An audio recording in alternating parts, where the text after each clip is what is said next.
Bismillah, alhamdulillah, wa salatu wa salam ala rasulullah wa ala alihi wa sahbihi ajma'in, ashhadu an la ilaha illallah wa la sharika lah, wa ashhadu anna Muhammadan abduhu wa rasuluhu ma ba'd. Assalamu alaikum.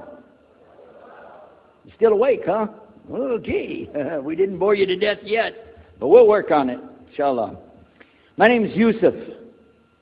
Can you say Yusuf? Let me say Yusuf.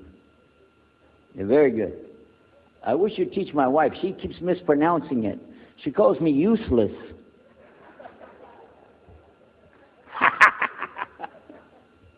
Alhamdulillah. Now, how many of you were in the program today? I was teaching us, trying to teach about how to call the people to Islam called da'wah. How many were there? Okay? All right. I just used an example what I was telling you about. Remember I was telling you when you introduce yourself to somebody, you got to get friendly with them. So I just used an example right there. Because this will disarm the people. This disarm them and make them relax a little bit. Because they're coming to you with things like, how come you Muslims have to kill all the people? What kind of question is that? How come you have to beat your wives? Why does your book tell you that you're the only ones going to go to paradise? So these kind of questions, when they come to you, what are you going to do?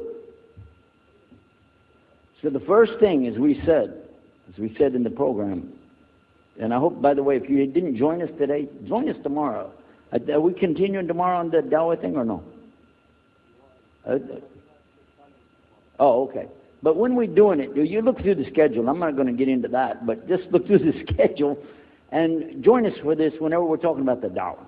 Because part of giving Dawah is you.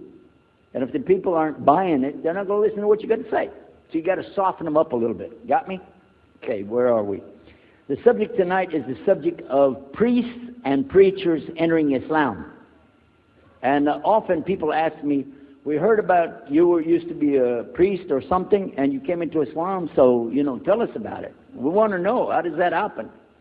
And it's not just Muslims who want to know. Non-Muslims would like to know the story too, because they feel like, you mean you didn't understand? I mean, you were a priest, you didn't understand about Jesus? Come on, man. So it's a topic that I talk about a lot. The first thing I have to do is clarify a couple of points. I was not a priest.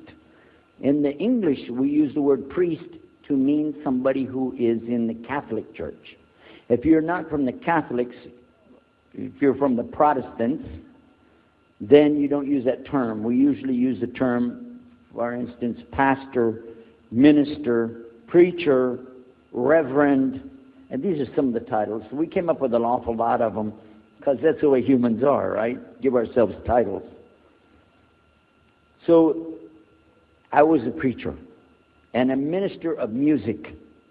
But it doesn't really matter, but just if you're talking to a Christian and you say a priest, he's going to say, oh my God, how is that? And when they find out, oh, you weren't a Catholic, well, that's a lie, then you weren't a priest. So I want to clarify that.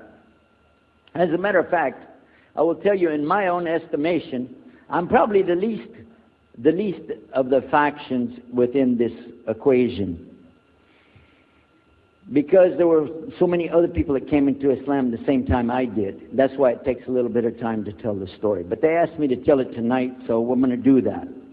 But I want you to listen carefully to realize what goes through the mind of a person that's not Muslim. Okay? And I usually start out by telling people that my father and I were both ministers, and both of us were also businessmen. In the reverse order. We were business first and preacher second. Got me? Because, well, as they say, business is business. And that's exactly how it worked. We operated mostly in Texas. We had a place in San Antonio, Houston, and also in the Dallas area. And we were very concerned about Christian conditions. So my father started something called Concerned Christian Centers. And basically, if you look at it from a material point of view, it was a place to sell stuff. But what we would do is take consignment things in. People could bring things into us, and then we would sell it and keep part of the money. And keep a lot of the money. But anyway, they would bring in what they make with their hands, arts and crafts. And a lot of old women, they like to sit around and make things, then they give it to us, and this helps the church, which is called the church, and then it helps them as well. So it became like business and religion tied together, and that's very common in our country. At one point, my father told me, we're going to start doing business with a man from Egypt. Well, I said, well, oh, this is great. International. It sounds good. We can put this in our business card. We're international. He said, and this man is from Cairo, Egypt. And that's where, if you know, they have the Nile River. They have those big pyramids. They have the Sphinx, Abu Hul. You know, they got everything. And we said, oh, this is good. He said, and he's a Muslim. I'll never forget it. I've told the story many times, but it's just like it happened yesterday. I'm standing in between the kitchen, or in the dining room and the living room area. You know, like this when we're talking, and I just stopped like this. I said, what? A Muslim? No way. No way do I want anything to do with that. Dad, come on, you should know better than anybody. Because we were linked in with other preachers. My father supported people like Pat Robertson. Huh? You know him? Pat Robertson? And Oral Roberts. He's not very popular anymore, but he used to be real strong. And his ministry up in Tucson, Tulsa, Oklahoma. In addition to that, people like Benny Hinn. I don't know if you heard of Benny Hinn. He's coming over this way, so look out. And there's many of them. John Hagee, and the list goes on. Jerry Falwell, Jimmy Swaggart, some of the names, maybe you heard those before. We know these people. We know all about them. All about them. Okay? So at one point, here I am standing there talking to my father about a Muslim. These are the enemies of God. This is what we've been taught. These same people, I just mentioned their names, in their preaching on the television and so on, this is what they teach. Muslims are no good. Now it just became Muslims are terrorists. But back then, you know, we didn't reach that level yet. We were still just kidnappers, hijackers, you know. They said that Muslims don't believe in God, that they're worshiping a black box in the desert, and they kiss the ground 5 times a day.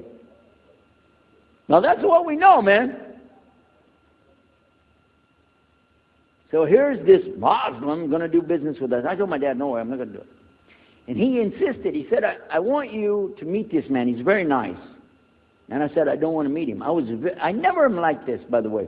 But on this case, I said, no, that's one thing I'm going to stand firm against. We're not going to do it. He said, I want you just to meet him. I said, all right, I'll do it for you. I'm going to do it my way. I'm going to go to church.